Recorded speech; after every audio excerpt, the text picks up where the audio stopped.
ഒരു ദിവസം രാജാവ് തന്റെ പടയാളികളുമായി കുതിരപ്പുറത്ത് പ്രധാന പാതയിലേക്ക് പുറപ്പെട്ടു. പ്രധാന പാതയിലെത്തിയ രാജാവ് തന്റെ പടയാളികളോട് അവിടെ കിടക്കുന്ന ഭീമാകാരമായ കല്ല് പാതയുടെ നടുവിലേക്ക് കൊണ്ടുവയ്ക്കാൻ ആജ്ഞാപിച്ചു. പടയാളികളോടൊപ്പം രാജാവും കൂടി. ആരും കാണാതെ രാജാവ് ഒരു മരത്തിന്റെ പുറകിൽ ഒളിച്ചു. ആളുകൾ എന്തു ചെയ്യുമെന്ന് രാജാവ് ആകാംക്ഷയോടെ നോക്കുകയായിരുന്നു.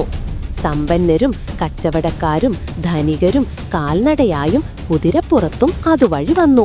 പക്ഷേ അവരാരും തന്നെ വലിയ കല്ലിനെ മാറ്റാൻ ശ്രമിക്കുകയേയില്ല. അവർ കല്ലു മാറ്റാത്തതിന് രാജാവിനെ കുറ്റം പറയുകയും ചെയ്തു. രാജാവ് ഇതെല്ലാം ശ്രദ്ധിക്കുന്നുണ്ടായിരുന്നു.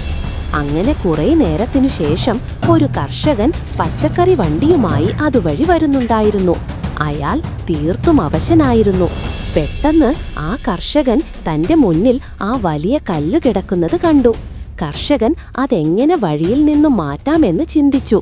ഒടുവിൽ കഠിനമായി പരിശ്രമിക്കുകയും പരിശ്രമത്തിന്റെ ഫലമായി കർഷകൻ ആ കല്ല് വഴിയരികിലേക്ക് നീക്കി.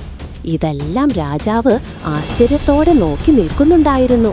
ആ കല്ല് കിടന്നിരുന്ന സ്ഥലത്ത് ഒരു കിഴിയിലായി തിളങ്ങുന്ന കുറെ സ്വർണ്ണ നാണയങ്ങളും ഒരു ചുരുളൻ കത്തും കിടക്കുന്നത് കർഷകന്റെ ശ്രദ്ധയിൽപ്പെട്ടു. അയാൾ അതൊക്കെ കണ്ട് അമ്പരന്നു നിന്നു. സ്വർണ്ണ നാണയങ്ങൾ കയ്യിലെടുത്ത അയാൾ ഇതെന്തത്ഭുതം എന്ന ഭാവത്തിൽ നിൽക്കുമ്പോൾ അയാൾ അവിടെ കിടന്നിരുന്ന ആ ചുരുളൻ കത്തുകൂടി വായിച്ചു നോക്കി. അതിൽ ഇങ്ങനെ എഴുതിയിരുന്നു: വഴിയിലെ തടസ്സം മാറ്റാൻ മനസ്സ് കാണിച്ച വ്യക്തിക്കുള്ളതാണ് ഈ സ്വർണ്ണ നാണയങ്ങൾ.